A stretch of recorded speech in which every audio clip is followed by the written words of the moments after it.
तो आज हम जानते हैं कि ओवर थिंकिंग नॉर्मल है या बहुत सारी बीमारियों को बुलाने का इनविटेशन है। तो चलिए इसके बारे में बात करते हैं।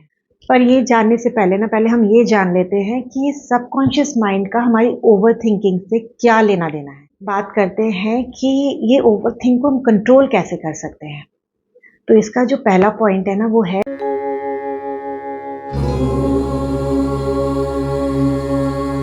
नमस्कार, वेलकम टू द सोल यात्रा। और आप सबका फिर से स्वागत है नो योर इमोशंस की सीरीज़ में। इस सीरीज़ में हमने मेंटल हेल्थ को भी इंक्लूड कर लिया है, क्योंकि हमारे इमोशंस हमारे मेंटल हेल्थ पे बहुत ज़्यादा इफेक्ट डालते हैं। तो आज हम जिस टॉपिक पे बात करने वाले हैं वो हम सब बहुत ज़्यादा करते हैं, यानी कि ओवर थिंकिंग। तो आज हम जानते हैं कि ये ओवर थिंकिंग नॉर्मल है या बहुत सारी बीमारियों को बुलाने का इनविटेशन है। तो चलिए इसके बारे में बात करते हैं। हम पूरा समय कुछ ना कुछ सोचते ही रहते हैं। साइंटिस्ट के अनुसार हम पूरे दिन में 60,000 थॉट्स प्रोड्यूस करते हैं। उनमें से कुछ थॉट्स तो हम कॉन्शियसली लेते हैं, पर कुछ होते हैं कुछ नहीं है। इनफैक्ट बहुत सारे थॉट्स सबकॉन्शियसली आ रहे होते हैं। तो उनमें से हम एक थॉट को पकड़ के उसके बारे में सोचने लगते हैं और पूरा वक्त उसी के बारे में सोचते रहते हैं। तो जब हमारे साथ ये सिचुएशन होने लगती है तो इसी को ही ओवर थिंकिंग कहते हैं। तो चलिए इसके ऊपर एक सिचुएशन लेते हैं। आप एक कंपनी में काम करते हैं और आपको आपके बॉस ने कॉल किया। अब कॉल करते समय उन्होंने ये बोला कि मुझे तुमसे बहुत ज़रूरी बात करनी है। और द मिनट वो बात बताने लगे तो उनका एक इमरजेंसी कॉल आ गया और उन्होंने वो बात वहीं पे काट दी और कहा कि मैं तुमसे बाद में बात करूँगा, और वो अपने इमरजेंसी कॉल में चले गए।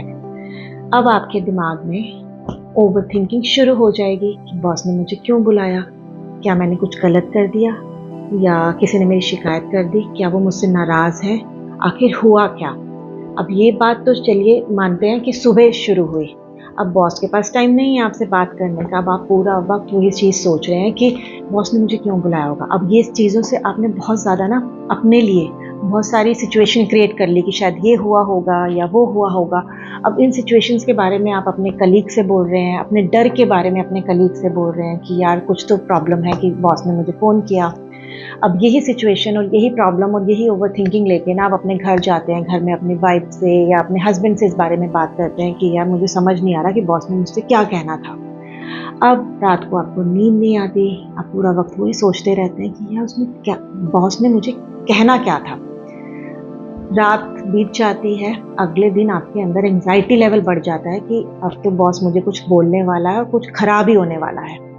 आप ऑफिस पहुंचते हैं, बॉस आपको बुलाते हैं और आपसे कहते हैं कि मैं कल तुमसे जो बात करने वाला था तो वो बात कुछ इस तरह से है कि तुम्हारे ऊपर जो हेड मैनेजर था उसने जॉब छोड़ दी है। तो हम सोच रहे हैं कि वो जो पोस्ट खाली हुई है हम तुम्हें दे दें और तुम्हारी सैलरी भी डबल कर दें। तो अब ये सुनते ही आपके अंदर एक रिलीफ का फीलिंग आएगी, आपके अंदर एक एक्साइटमेंट होगी, एंजाइटी ऑलमोस्ट ख़त्म हो जाएगी। अब आप बहुत खुश हैं, आप जाते हैं अपने कलीग्स को बताते हैं कि भाई मेरी तो प्रमोशन हो गई, मेरी तो सैलरी भी डबल हो गई। सब कलीग्स आपको बहुत चीयर करते हैं, बहुत खुश होते हैं। कुछ कलीग्स आके अब आपको कहते हैं कि यार अच्छा है, पर तेरी तो रिस्पॉन्सिबिलिटीज़ बढ़ गई, अब तेरे अंदर तो सारी टीम है, तुझे तो और हार्ड वर्क करना पड़ेगा। तो हैट्स ऑफ टू यू कि तुमने ये पोस्ट एक्सेप्ट की है। तब मिनट उस कलीग ने ये बात बोली, अब आप इस बात को पकड़ के ओवरथिंक करना शुरू कर देंगे कि क्या मैंने ये पोस्ट लेके सही किया, मेरे ऊपर तो वर्कलोड पड़ जाएगा, मैं तो अपनी फैमिली के साथ उतना टाइम नहीं निकाल पाऊंगा जितना मैं पहले निकालता था। अब उस थॉट को पकड़ के आपने उसकी चेन बनानी शुरू कर दी। तो इसे कहते हैं ओवर थिंकिंग, कि आपको जो सिचुएशन मिलती है आप उसके फ्यूचर के बारे में कि क्या हो सकता है, आप उसे अज्यूम कर करके ओवरथिंक कर करके अपने लिए एंजाइटी बढ़ाना शुरू कर देते हैं। तो अब हम जानते हैं कि ओवरथिंकिंग को कैसे कंट्रोल किया जाता है। पर ये जानने से पहले हम ये जान लेते हैं कि सबकॉन्शियस माइंड का हमारी ओवरथिंकिंग से क्या लेना देना है। एक्चुअली सबकॉन्शियस माइंड ऑटोमेटिकली काम करता है।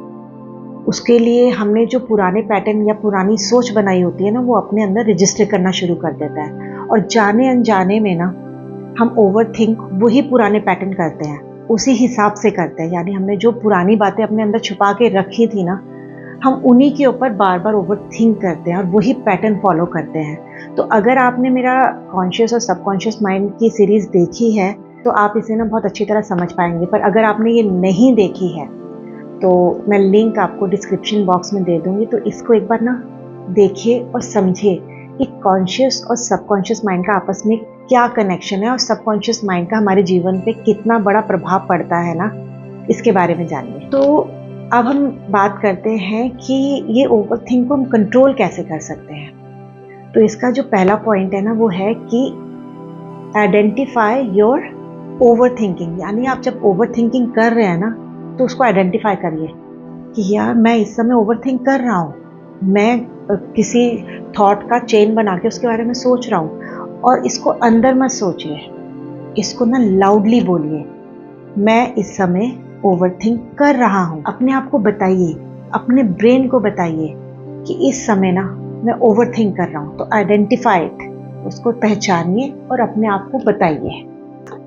दूसरा पॉइंट है अपने ट्रिगर्स को पहचानिए कि आप किन परिस्थितियों में, किन सिचुएशंस में आपको वो ट्रिगर होता है ओवरथिंकिंग, कि मैं कुछ पर्टिकुलर सिचुएशन में होता हूँ तो मैं ओवरथिंक करने लगता हूँ। जैसे कई लोग होते हैं कि कुछ काम कर रहे होते हैं और सडनली उनके दिमाग में ना पुरानी बातें आनी शुरू हो जाती हैं, या वो जो सोच रहे होते हैं या कुछ ऐसा उनके साथ हुआ है जो उन्हें परेशान कर रहा है, तो वो उसको पकड़ लेते हैं और उसके बारे में सोचने लगते हैं।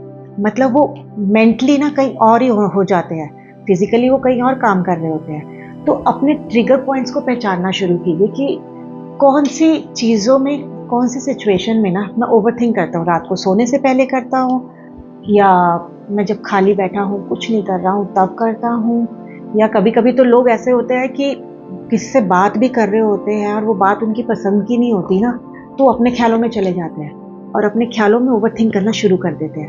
तो बेटर उसको पहले से ही ना पता कर लीजिए तो मुझे ना इस सिचुएशन में ज़्यादा ओवरथिंकिंग होती है। ये जो थर्ड पॉइंट है ना, ये बहुत इंटरेस्टिंग है।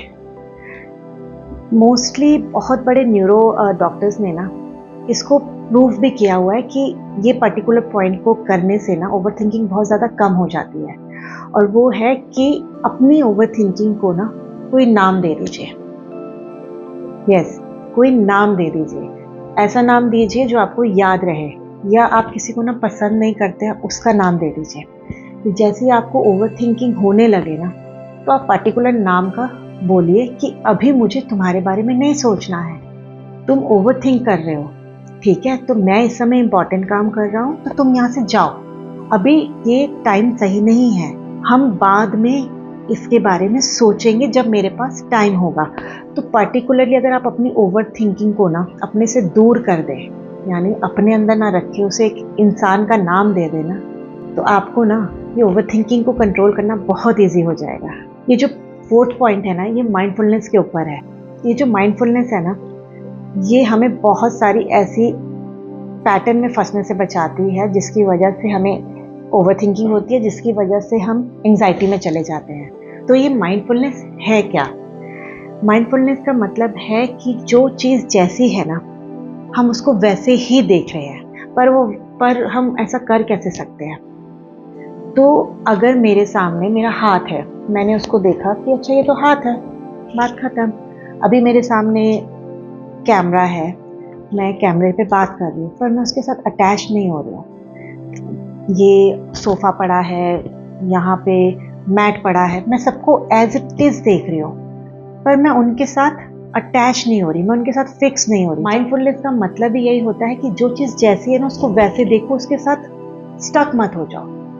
और जो ओवर थिंकिंग है ना, वो क्या होती है कि मैंने अगर अपना हाथ देखा, अब मैं उसके साथ स्टक हो गई और अब मैं सोच रही हूँ यार मेरा हाथ कैसा है, अच्छा मैंने अंगूठी पहनी है, मैंने घड़ी पहनी है, अच्छा मैंने ये, अच्छा मेरे हाथ पीला सा क्यों है, अब मैं इसी के बारे में सोचती जा रही हूँ। इसे कहते हैं ओवर थिंकिंग। और माइंडफुलनेस क्या होती है कि ये हाथ है, ये कैमरा है, ये स्टैंड है, ये मैट है, मुझे कोई फर्क नहीं पड़ रहा, सब वैसे का वैसा, और मैं किसी के साथ अटैच नहीं हूँ, किसी के साथ फिक्स नहीं हूँ। इसे कहते हैं माइंडफुलनेस। और आने वाले टाइम पे ना मैं इसके ऊपर एक मेडिटेशन वीडियो भी बनाऊंगी जो सबके लिए बहुत ज़्यादा यूजफुल होगी। अब ओवर थिंकिंग को कंट्रोल करने का नेक्स्ट पॉइंट है कि आप अपनी रील को ना खुद चूज़ कीजिए। इसका क्या मतलब है? जब हम इंस्टाग्राम देखते हैं ना, तो हम रील स्क्रॉल करते रहते हैं, फिर सडनली एक रील हमें पसंद आती है और हम उस पर रुक जाते हैं और उसको देखते रहते हैं। अब हमने उसको देखा, हमने उसको लाइक किया और फ़ोन बंद कर दिया। अब अगर दोबारा हम इंस्टाग्राम उठाएंगे ना, तो अब इंस्टाग्राम वाले ना हमें वापस उसी तरह की रील्स देना शुरू कर देंगे। तो यही हमारा ओवर थिंकिंग में भी होता है कि हमारे पास इतने सारी थिंकिंग आती है, उनमें से हम एक थिंकिंग के ऊपर स्टक हो जाते हैं। अब जो हमारा सबकॉन्शियस माइंड है ना, वो थिंकिंग वो बार बार उस पैटर्न वाली थिंकिंग को ना बार बार हमें दिखाता रहेगा, जैसे इंस्टाग्राम वाले ना हमें दिखाना शुरू कर देते हैं हमारी प्रोफाइल पे। तो इसे कहते हैं ओवर थिंकिंग। तो अपनी रील ना खुद चूज कीजिए कि मुझे सिर्फ इसके बारे में ही देखना है और इसके बारे में ही सोचना है। इसका नेक्स्ट पॉइंट है बी इन द प्रेजेंट। हर कोई ये कहता है कि प्रेजेंट में रहिए, पर हम मोस्टली ना या तो पास्ट में होते हैं या हम फ्यूचर में होते हैं। इस समय क्या हो रहा है उसके बारे में हम जानना भी नहीं चाहते और सोचते भी नहीं है, क्योंकि एक एक्शन का जो रिएक्शन होने वाला होता है वो फ्यूचर होता है और एक एक्शन का जो रिएक्शन हो चुका होता है वो हमारा पास्ट होता है। पास्ट की थिंकिंग हमें डिप्रेशन देती है, फ्यूचर की थिंकिंग हमें एंजाइटी देती है। So try to be in the present. अब जो नेक्स्ट पॉइंट है वो है कि जिस चीज़ को आप कंट्रोल नहीं कर सकते ना, उसके बारे में मत सोचिए। जो आपके हाथ में है ही नहीं उसके बारे में मत सोचिए। जिसको आप कंट्रोल कर सकते हैं ना, उसके बारे में सोचिए और उसके ऊपर एक्शन ले लीजिए। क्योंकि अगर हम सिर्फ सोचते ही रहते और एक्शन नहीं लेते ना, तो ये भी ना हमें बहुत सारे विचारों में फंसा देता है, क्योंकि हम एक्शन ही नहीं ले रहे हैं, हम सिर्फ सोचे जा रहे हैं और ये सोचना ही तो हमें ख़त्म करना है। तो जिस चीज़ को कंट्रोल कर सकते हैं ना, उसके ऊपर एक्शन ले लीजिए, उसकी थिंकिंग भी आनी बंद हो जाएगी और ये ओवर थिंकिंग की प्रॉब्लम भी ख़त्म हो जाएगी। और जो आखिरी पॉइंट है ना, वो है कि अगर आपको ओवर थिंकिंग से बचना है ना, तो अपनी नेगेटिव चीज़ों को ना पकड़कर उनके बारे में सोचना बंद कर दीजिए। क्योंकि द मिनट हम अपनी नेगेटिव चीज़ों के ऊपर बैठ के सोचने लगते हैं ना, तो ये बहुत लंबी ट्रेल बन जाती है जिससे ना हम पीछा नहीं छुड़ा पाते हैं। तो इसको ना, नेगेटिव चीज़ को ना वहीं पे छोड़ दीजिए और अपने अंदर क्या पॉजिटिव है ना उसके बारे में सोचिए और उसके बारे में ग्रेटफुल होइए कि भगवान ने आपको ये पॉजिटिव चीज़ें दी हैं। भगवान का धन्यवाद कीजिए। और अगर आप ये ग्रेटफुलनेस हर रोज़ प्रैक्टिस करेंगे ना, रात को सोते समय, दिन में कभी भी, देखिएगा 2-3 महीने के अंदर you will be totally change. आप एक पॉजिटिव पर्सन बन जाएंगे और जो ये ओवर थिंकिंग है ना, ये आपके आसपास भी नहीं फटकेगी। तो ये तो था आज का मेरा वीडियो ओवर थिंकिंग को लेके।